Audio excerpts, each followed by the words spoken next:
அனைவருக்கும் வணக்கம். Welcome to சாதனை பெண்கள் சேனல். நான் உங்கள் யோகஸ்ரீ நாகராஜ். இன்று எதை பற்றி பேச போகிறோம் அப்படின்னு பார்த்தீங்கன்னா, செல்லாத பணம் அப்படின்ற நாவலை பற்றி தான். 2017ஆம் ஆண்டு வெளிவந்து இமயம் அவர்களால் எழுதப்பட்டு வெளிவந்த ஒரு நாவல் தான் இந்த செல்லாத பணம். இந்த செல்லாத பணம் ஒருவேளை இமயம் எழுதுனதுனால தான் இமயத்தை தாண்டி புகழை அடைந்ததா அப்படின்லாம் தெரியல. சாகித்ய அகாடமி விருதும் பெற்ற ஒரு நாவல் தான் இந்த நாவல்.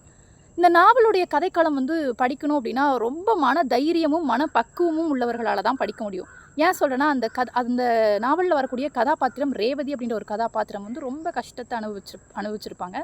அந்த நாவலை நம்ம படிக்கும் பொழுது நம்ம மனசு ரொம்ப வேதனைப்படும். அப்படிப்பட்ட ஒரு நாவல் தான் அது. ரேவதி அப்படின்றவங்க பார்த்திங்கன்னா, பொறியியல் கல்லூரியில் நல்லா படித்து ஒரு நல்ல மாணவியாக இருப்பாங்க. அவங்களுக்கு ரவி அப்படின்ற ஒருத்தர் காதல் தொல்லை கொடுப்பாரு. முதல்ல அதெல்லாம் சகிச்சு பொறுத்து வாழ்ந்துட்டு இருந்த அந்த ரேவதி அப்படின்றவங்க கடைசியில் இவரவே கல்யாணம் பண்ணிக்கலாம் அப்படின்னு சொல்லிட்டு முடிவு பண்ணிவிட்டு அவங்க பேரண்ட்ஸ் கிட்ட சொல்லி கல்யாணமும் பண்ணிக்கிறாங்க. ஆனால் அவங்க பெற்றவங்களுக்கு அதில் துளி கூட விருப்பம் இல்லை அவங்களுக்கு கல்யாணம் பண்ணி வைக்கிறதுல. இருந்தாலும் நம்ம மகள் சொல்கிறாளே அப்படின்னு கல்யாணம் பண்ணி வைப்பாங்க. அப்படிப்பட்டு அந்த கல்யாணம் பண்ணி வச்சுருவாங்க. அவங்களும் நல்லபடியாக வாழ்கிறாங்களா இல்லையான்லாம் பார்க்கவே மாட்டாங்க. பெற்றவங்க அவங்க எப்படி இருக்காங்க எதுவுமே யோசிக்க மாட்டாங்க.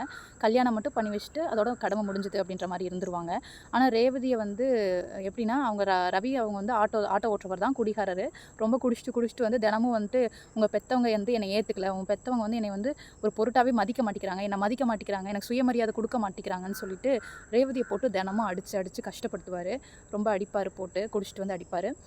அவங்களும் ரொம்ப கஷ்டத்தை அனுபவிப்பாங்க ரேவதி அப்படின்றவங்களும்.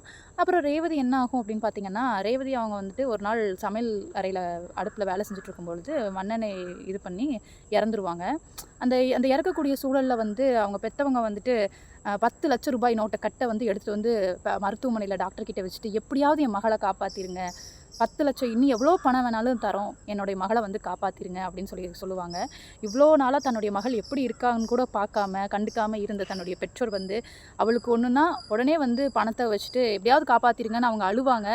அந்த சூழலில் டாக்டர் சொல்லிடுவார், இந்த நேரத்தில் இது தேவைப்படாது, இந்த பணம் செல்லாது, எப்படி இருந்தாலும் உங்கள் மகளை காப்பாற்ற முடியாது. ஏன்னா 89% அவங்க உடம்பு ஃபுல்லாக தீக்காயம் பட்டுருச்சு, இனி அவங்கள காப்பாற்றுறது ரொம்ப ரொம்ப கஷ்டம்னு சொல்லி பண்ணிடுறாங்க. இப்படிப்பட்ட ஒரு கஷ்டமான ஒரு சூழல் தான். அதாவது அவங்க பெற்றவங்க முன்னாடியே ஒரு வேளை போய் பார்த்து அவங்களுக்கு பிடிக்கலைனாலும் தன்னுடைய மகளுக்காக எல்லாமே செஞ்சுருந்தாங்க அப்படின்னா, ஒருவேளை ரேவதி உயிரோடு இருந்திருக்கலாம், நல்லபடியாக வாழ்ந்திருக்கலாம், அந்த ரேவதியோட கதாபாத்திரம் நல்லபடியாக இருந்திருக்கலாம். ஆனால் அவங்க எதுவுமே யோசிக்காமல் தன்னுடைய மகளை கண்டுக்காமல் விட்டதுனால ரேவதி அப்படின்ற கதாபாத்திரம் அந்த தீக்காயத்தில் எவ்வளோ கஷ்டப்பட்டு துடிச்சு செத்தாங்க, இறந்தாங்க அப்படின்ற விஷயத்த ரொம்ப சென்சிட்டிவாக அந்த நாவலை கொண்டு போயிருப்பாங்க. அது இதுலேருந்து நான் என்ன தெரிஞ்சுக்கிட்டேன் அப்படின்னு பார்த்தீங்கன்னா, எவ்வளோதான் பணம் கட்டுக்கட்டாக இருந்தாலும், நம்ம ஒரு பெரிய பணக்காரராகவே இருந்தாலும், நமக்கு தகுந்த நேரத்தில் அந்த பணம் பயனில்லை அப்படின்ற போது அது நம்மளை பொறுத்த வரைக்கும் செல்லாத பணம் தான். இந்த செல்லாத பணம் கதை எல்லாருமே படிக்கணும். பணத்தோட ரொம்ப பணம் இருக்குது அப்படின்ற திமிரு இருக்கக்கூடிய அவங்களுக்கு தான் இந்த பதிவு அப்படின்னு நான் நினைக்கிறேன். ஏன்னா பணம் நிரந்தரம் கிடையாது. அப்படியே அந்த பணம் உங்ககிட்ட இருந்தால் கூட அது தகுந்த நேரத்தில் உங்களுக்கு உதவலை அப்படின்னா அது இந்த நாவல் மாதிரி செல்லாத பணமாக தான் போகும். அதனால் எல்லாருமே செல்லாத பணம் நாவலை படிங்க. ஒரு தெளிவு உங்களுக்குள்ளே பிறக்கும் அப்படின்னு நினைக்கிறேன். நன்றி.